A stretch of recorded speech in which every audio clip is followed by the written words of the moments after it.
For years, Venezuela and the United States have been at odds. But the latest events show that the tensions are moving into a far more dangerous stage.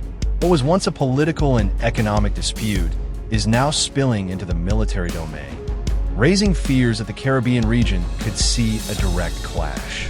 Many international observers warn that both sides are testing each other's limits, and the outcome could reshape the balance of power in Latin America. In recent days, American naval forces have carried out operations in the Caribbean Sea, targeting vessels that Washington accuses of being involved in narcotics smuggling. According to Reuters, one such mission destroyed a boat allegedly carrying drugs, killing 3 people on board. President Donald Trump, who is now back in the White House, praised the strike in a social media post, calling the individuals narco-terrorists and insisting that the United States would not allow the drug trade to threaten its homeland. Caracas, however, sees the story very differently.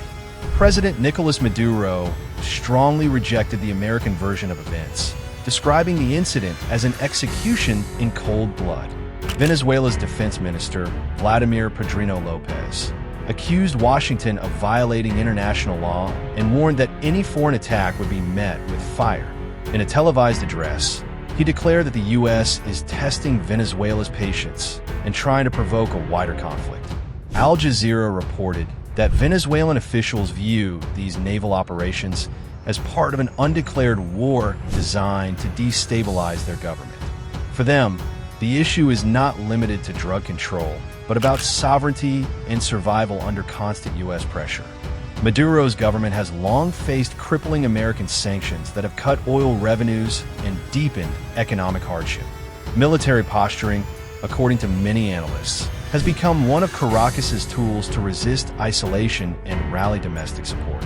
Venezuela has spent decades strengthening its defenses, mostly with Russian and Chinese equipment. The BBC noted that the country operates advanced S-300 air defense systems, Sukhoi 30 fighter jets, long-range radars, and heavy artillery. While Venezuela cannot compete with the global reach of the United States military, experts stress that these assets could significantly complicate any American military campaign. State television recently showed large-scale drills in the Caribbean.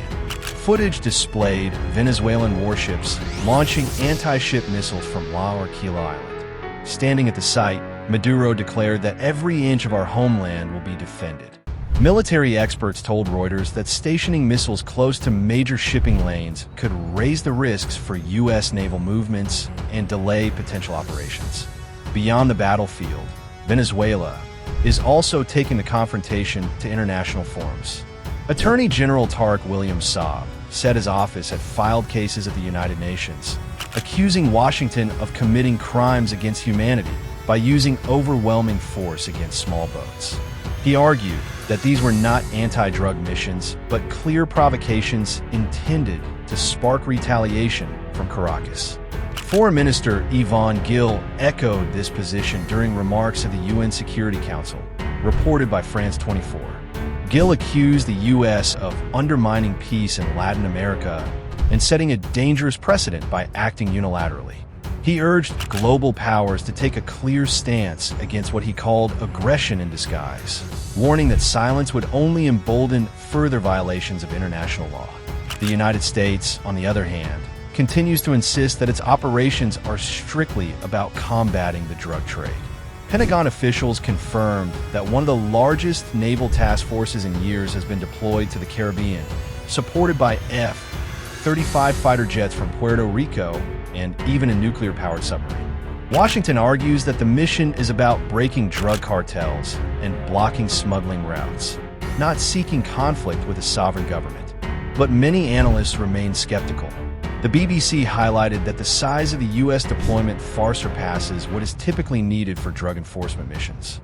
Experts believe that the war on drugs narrative may serve as political cover for Washington to tighten pressure on Maduro, possibly paving the way for stronger actions in the future.